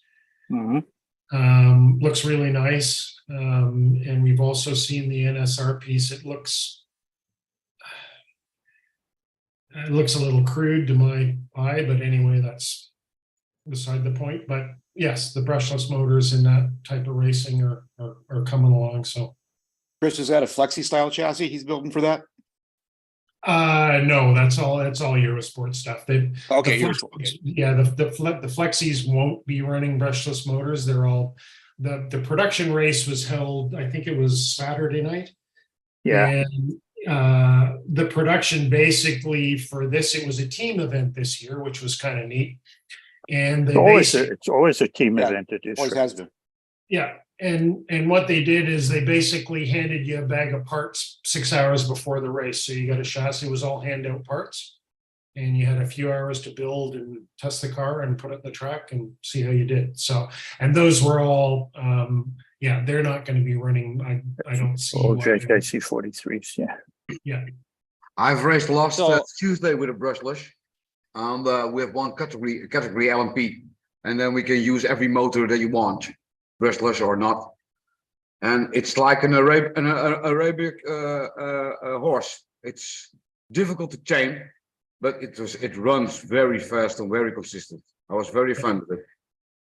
Well, the motors that the guys, the brushless motors, the guys are running in the Eurosport cars are a little bit different beast than these are pretty potent little things. Yeah. So is NSR coming up with brushless motors? Yeah. Yes. But not But right now they're concentrating on the 124th Istra It's- style yeah, it's or 124. 132nd Istra Yeah. style racing, the open Yeah. class racing. They're looking at that first before they consider anything in 132nd scale plastic cars. Yeah. Well, if they can get that out for a reasonable price, that could revolutionize Eurosport racing. Yeah. Oh, well, yes, the brushless motors are relatively new for most of the motor guys, and already they've got them going pretty well. A good brush, the typical brush motor now, Eurosport motor is probably $400 or $500, and you need a bunch of them because they don't last very long. The brushless motors are $20-$25, and they last forever. But you do need a control unit. So that's for 32nd scale racing. I don't see the upward potential for brushless motors than we Especially see. if you then have to still integrate a digital chip into the car. Well, that's we it. have It's going to $15 get to motors the that point work where fine. there's just physically not enough space. Right. We have Right. $15 motors that work fine. They're trying to replace a $500 motor with maybe $100 or $150 package. That, like I Yeah. said, could revolutionize that. Oh yeah, I mean it revolutionized 12 scale and 8 and Yeah. 10 scale RC racing. And they've already proven it's competitive. Yep. Yeah. I think it's going to the be great. times, even today, a lot of the checks now are rebalancing them, rewinding them, doing a whole bunch of development work on them. It'll take them a while. Henry's showing one there. Yeah, but they're within hundreds of a brush motor. So yeah, they're I've got tiny. the, I've got the new one from Doslot, and the first one was a KV3000. And now we introduced the KV2000, so that's more comparable for our 132 cars. Yeah. Henry, on those motors, are you having to change gear ratios from what you're used to? Yeah. I know in RC racing, when the brushless motors came out, we went from 4-to-1 gear ratios to like 2-to-1 gear ratios. Yeah, at the moment we do 2-to-1. Okay, because I think those Eurosport motors, they've tuned those or wound those or whatever they do to them, so they run conventional gear ratios, from what I've seen. And wow. And this one, the KV2000, I hope are going back to 1-to-3. Because it's a less powerful motor, and then I go to again to one. Well, on 24 on 12 volts, that would be 24,000 RPM. So yeah. Right. Yeah, the first brushless RC motors were like diesels. They had 0 RPM, but they had incredible, humongous amounts of torque. So we had to gear them, and when you geared them correctly, they were faster. Yeah, the Eurosport guys are trying to make them rev because they have this theory about gyroscopic precession, and that's why they run their motors so fast. I mean, the strap motors that they run with the cobalt magnets, they're running those at an 8-to-1 gear ratio. They're running 5-tooth pinions and 40-tooth gears, right?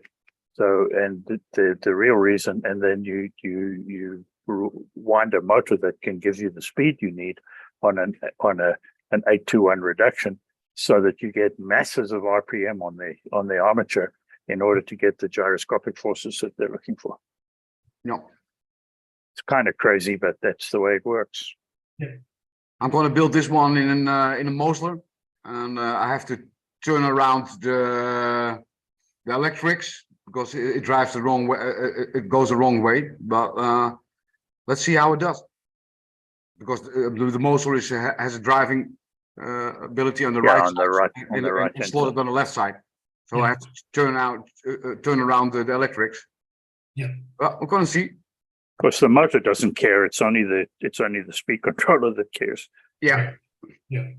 The biggest advantage for 30-second scale racing is the lightness of or the Yeah, the loss, the the lack physical of weight. of the motor. Yeah, that's where we're winning, because I can do a lower, more lead in it for the rule set I have to drive. Yeah. So everything is on the ground. Yeah, Yeah. and they're super small too. So. Oh, Yeah. tiny little things. Yeah. This one is 9 grand, something like that.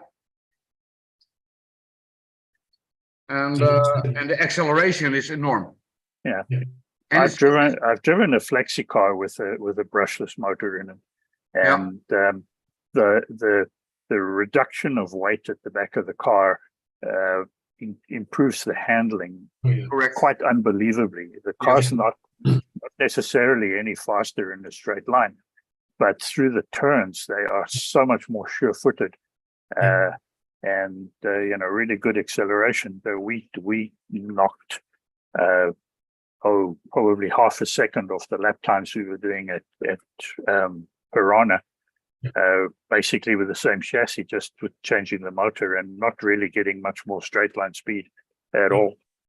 I drive normally I drive a 7.9 with my own car, and I drove with this one 7.2 every round.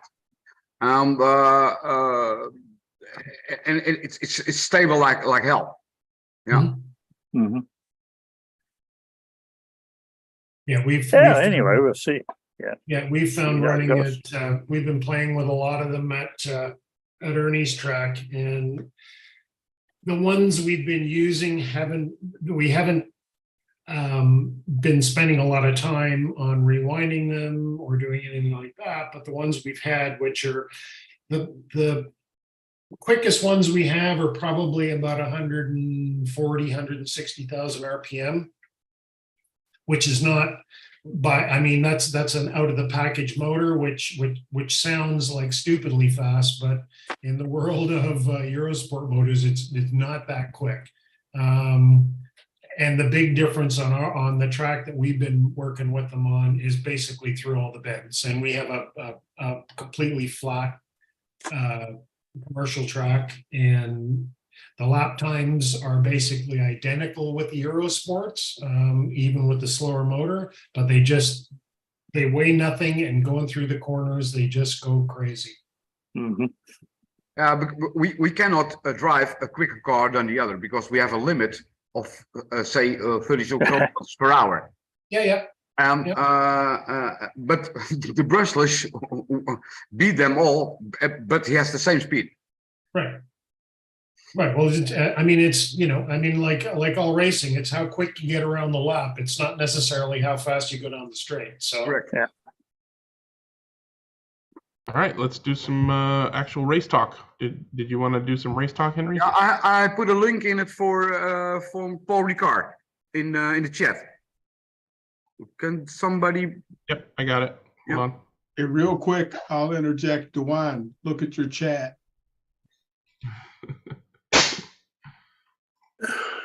You can skip parts of it if you want to. So we went to. I've been off of time. I've been a little bit sick, and holidays and vacation. But this is the last race we did in Belgium. We did. There is a tournament of the Inter Series. It's a little bit like Disca, but it's not the same car for Disca. That was the first problem we had there, because they told me there were 3 motors allowed, and of course we had the wrong motor in it, because it has to be the Baby King, and this is the Baby Raptor. So we have to change at that moment the motor.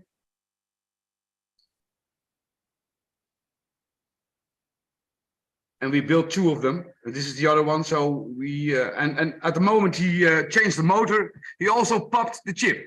I don't know how he did it, but so there was all our practice time that was gone.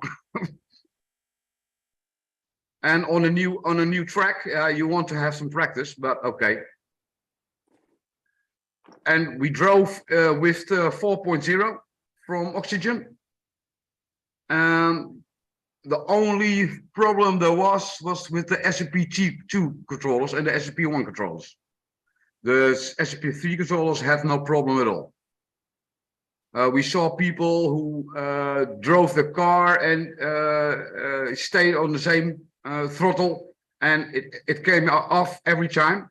So when they changed the SCP-2 for an SCP-3, the problem was gone. So what it is, we don't know yet.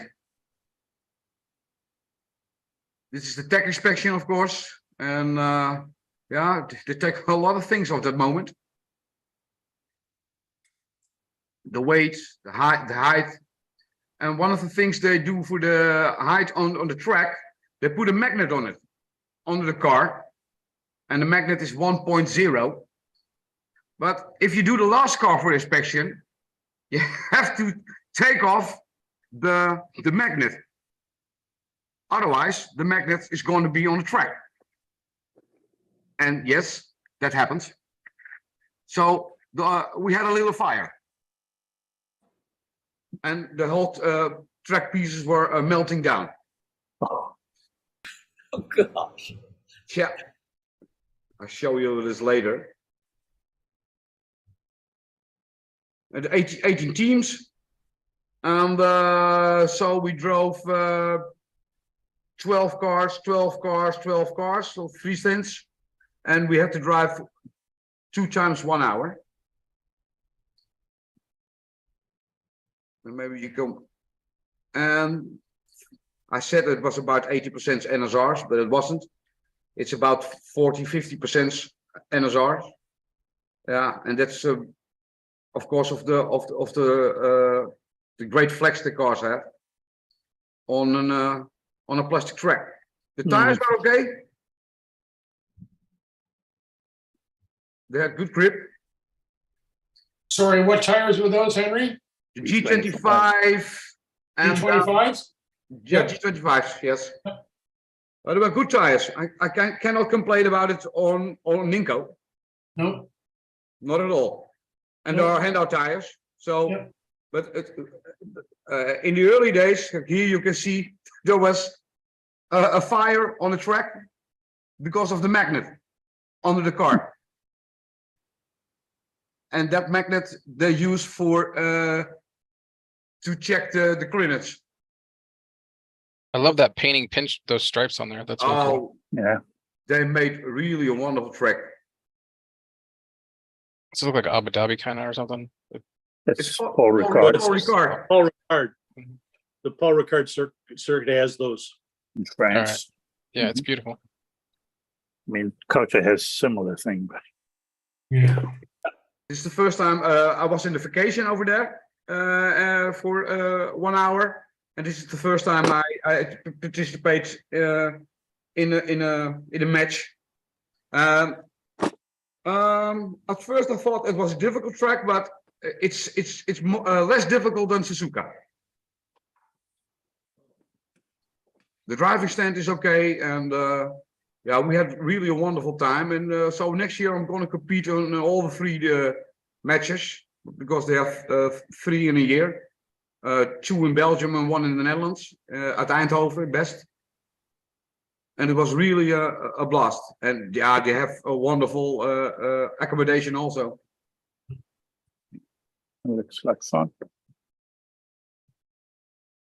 And for the first time, 14 from the 18 teams. So first time we built this car also. So, and we learned a lot about it, because there was a maximum weight of 22 grams of the body. And that's why we leave the normal cockpit in it, because you wasn't allowed to do some ledge on 1.5 centimeters. All the cars had vacuums, so I thought, how the hell did it and have the 22 grams with a vacuum in it? But they were smart. They do the lighting, and the lighting is official, not same as ballast. So they put the lighting modules very low in the car, and then they have 22 grams. So we learn from that. You get a better handling car then. But I wanted to show this for the track because it's nice looking track. We had a blast over there. And more than one in the facility too. Oh, it's a big track behind it. Yeah, that's the 124 square track. Yeah. Is this just a private club or is it a store or something? Like, how do they afford to have 2 tracks? Behind this, they have also a snooker village. They another club in it. So they run it with 2 clubs, 2 different clubs, one for snooker and one for slot cars. Yeah. You can skip the rest. So that was my last race. Nice. Nice. Thank you. Are you going to Suzuka in January, Henry? Yeah, I've already paid and signed in. Yeah. Okay. All right. Are you coming, Gio? Are you coming, Gio? Yes. Yeah, yes, he says. All right. Thanks, Henry. Big Dan, you got something to go? I also want to address to Anders. Many thanks for your Ninko stuff, and I hope to see you the 19th. Yep, see you then. See you then. Okay, thank you. All right, go ahead, Big Dan. Right, ready?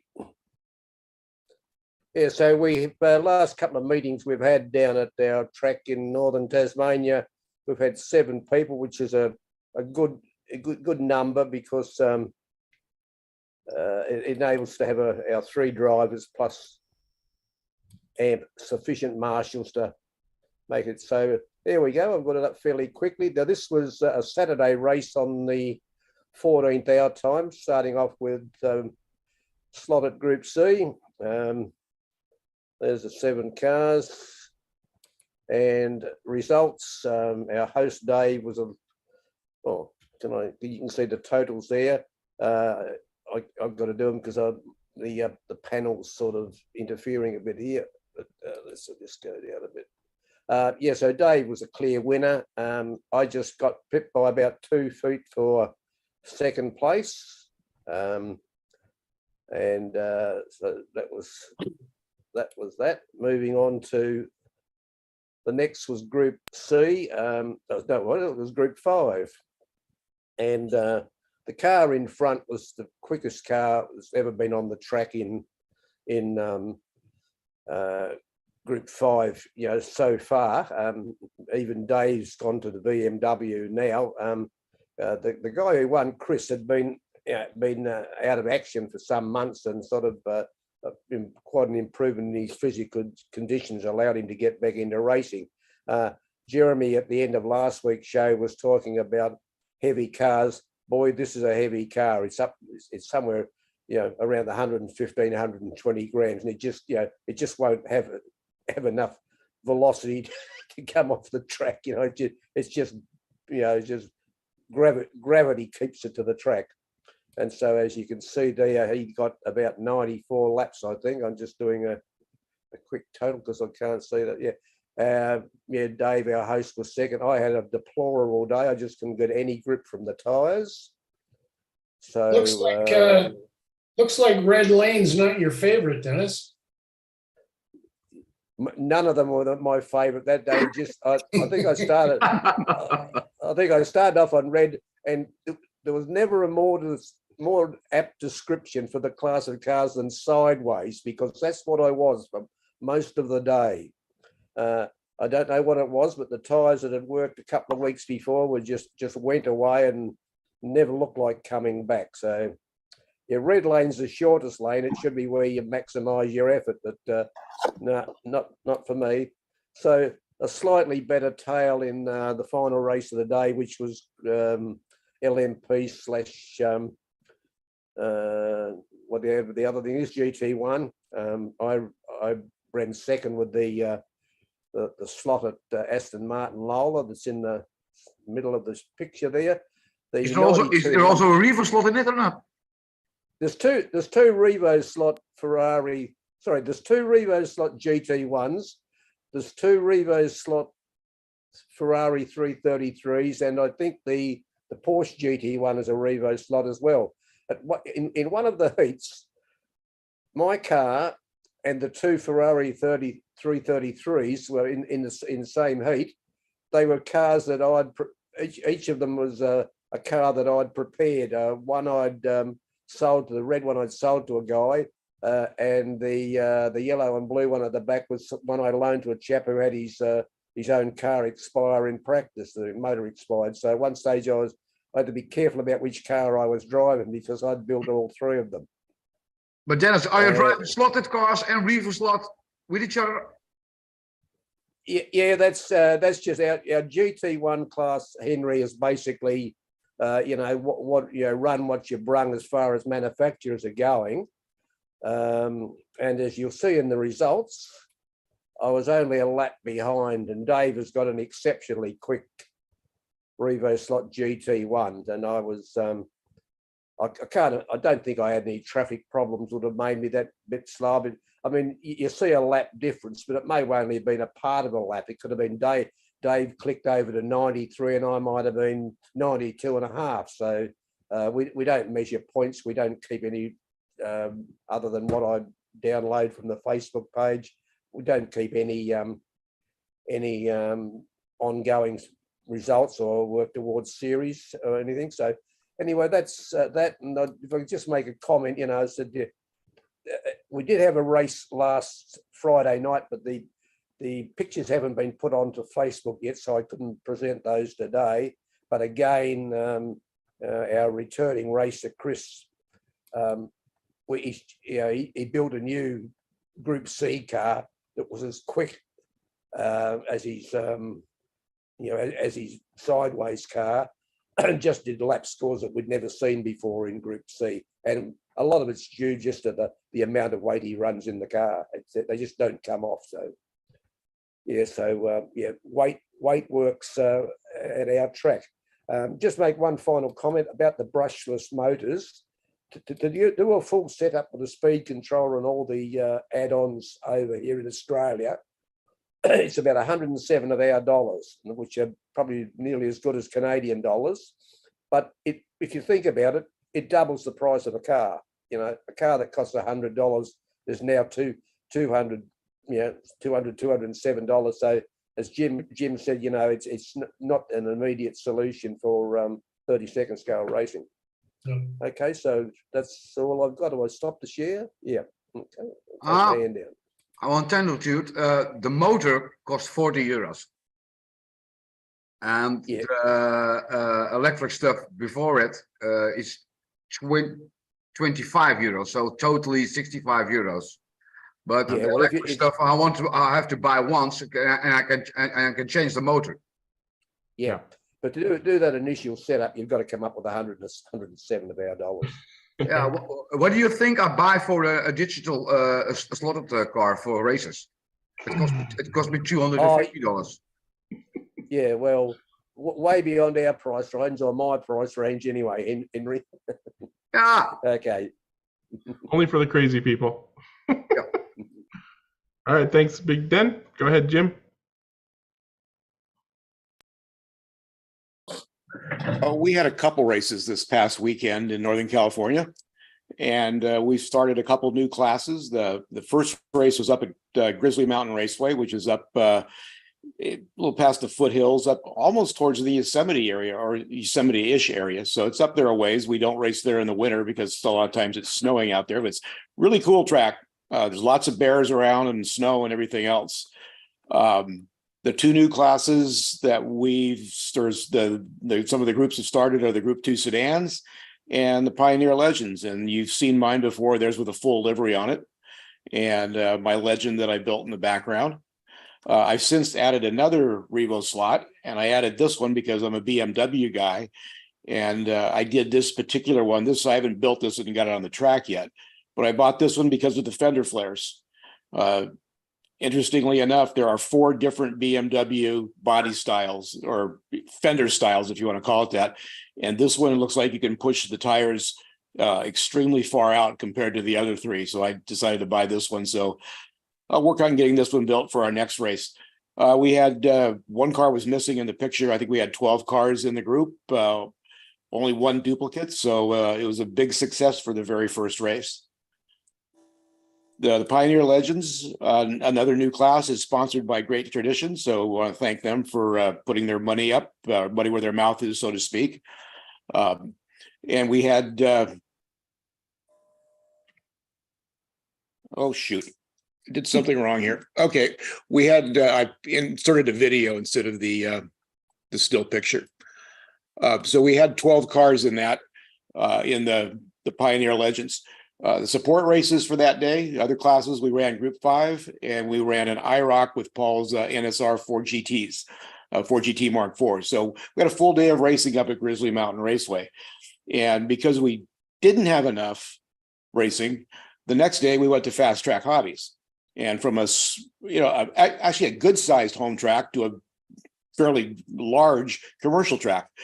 And if you watch my video, I tried an attempt to commentate and race at the same time. So I did an in-car live driver comments during the race. And my car was flawless that yesterday or Sunday. These are the grids. We only had, well, not these are the podiums actually. We only had 7 people, so we had a fairly light turnout. So we ended up not running all 4 classes. We ran the first 2. And like I said, my Jaguar was absolutely on rails. And one of the reasons was Ian Douglas has been working a lot with tire development in different brands. So he turned us all on to this tire. And for a commercial track that has residual spray glue on it, this tire works extremely well. And, I want to thank Ian for doing that, because he's telling people what he's using. He's not just holding back some secrets.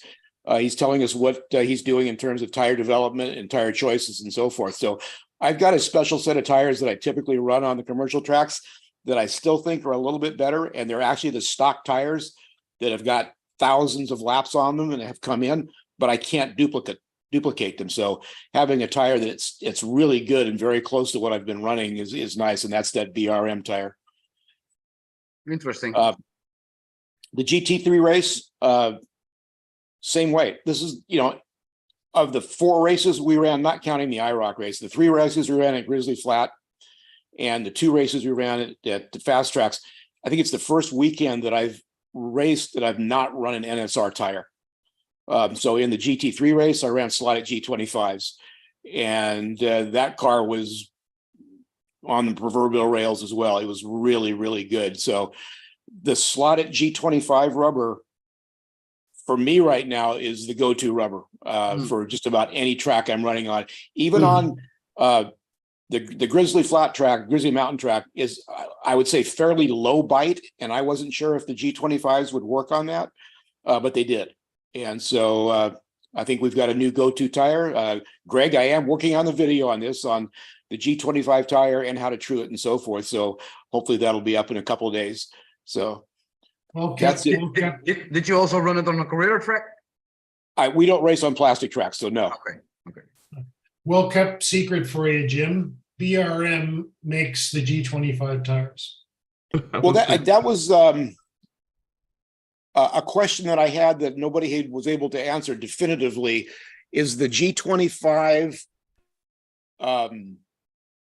Revo slot rubber, which is BRM Revo slot, is that the same as the slotted G25 rubber? I believe it's a little bit different, but I know that absolutely it's probably not public information, but I definitely know from talking to the people who are making the tires that BRM is making the G25s. Okay, because a Revo slot does have a G25 compound tire for the Group 2 sedans. Right. And I've got it set on order, so we'll see if it's the same. I mean, the compound may be the same, but I mean, the sidewall profiles and stuff may be a different. It's totally different because make a difference. Totally different because it fits on it's got the different type of ribbing and to fit on the Group 2 wheel. Yep. But I'm thinking it's probably the same rubber, but that rubber in the slotted configuration, as well as I'm assuming it's the same, we didn't run F1 on Sunday, but I have G25 Polycar rubber on my F1 car and it ran great too. Yeah. And I'm assuming that's the same rubber, same compound. BRM is Yeah, making G25 slotted seems to be the go-to tire for wood track racing in California right now. Yep. All right, thank you, Jim. Moving on, Mr. Kit, would you like to share? Yeah, I just wanted to follow up with the decals. I found the scan if you guys want to see. Here it is here. So these, and Leo, for some reason, his microphone wasn't working, but he said that these were for the curved rear fender version, not the flat version. So if that helps anybody. And that's the set that he put on his car. Yes, it is. Yeah. Can you hear me now? Yep. Hey, Leo, welcome. On my Zoom terminal, as it were. Oh, Yeah, there you go. I think the decals were designed for this Porsche by Scalextric. This is Tampo printed. This is the later version, which is Tampo printed. So the decals are a bit different. But you can see the shape of the arch is more of an oval than purely round. Yeah. Whereas on the Gob preferred version, the rear arch is more rounded. Yeah. So I basically randomly cut the rear stripe and managed to get it just about right. The overlay has meant the red is darker where it's overlaid, but it matched up quite well, I thought. The other side is a bit of a mess, so I won't show you that side. By the way, Leo, you should just clarify that that's the body shell, right? That's the one that I Yes, made. Yeah. this is the John Kit resin body shell, complete with all the bits. So the Can you show me the back, Leo? Yeah. There's no detail on the back. It's just the decal. Yeah. So yeah, the stripes should extend round. It's a bit of a lash up sort of thing. So yeah. Well, I've shown you the bad side. Yeah, the better side for what it is. If Chris Walker's standard is 10, mine is like -10. So,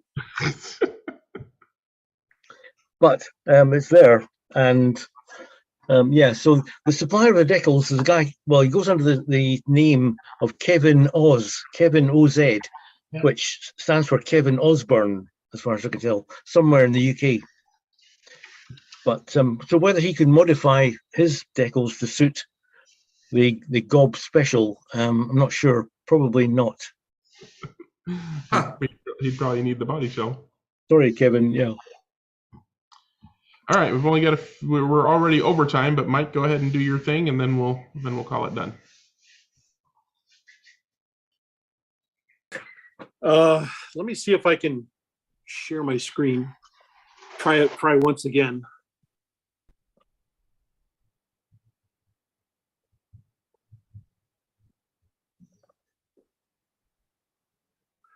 That was a new class for me this weekend. Since Carrera came out with their silver one just recently, I picked one up, and they live up to their name. The Mercedes 300 SEL is affectionately known as the Red Pig, and they all are. They are really, really difficult. And I've removed the interiors and stuff to try and make them at least palatable getting around the racetrack, and they were still quite a handful. But it was fun anyway, and I'll work on them a little bit more. I've sworn off Carrera cars mostly because they're just so much work to get them to handle even acceptably, in my view. Yeah. For the most part, but this body style was just attractive, and since I found out they were doing 3 of them, I thought, well, that's cool. I'll make a class out of it. And so we did that, and it was fun, but challenging.